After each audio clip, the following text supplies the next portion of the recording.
Good morning guys! So nagluluto ako ngayon ng pochero. Ayan, chicken pochero guys.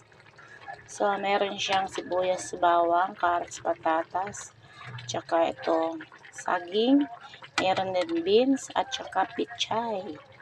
At meron seasoning at salt at paminta. At syempre hindi mawawala yung tomato sauce at tsaka chicken. So, ayan guys, malapit maluto. Ayan.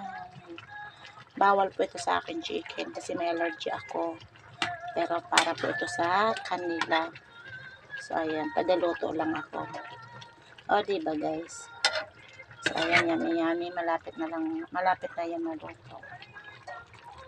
Ayan. Thank you for watching guys. Bye!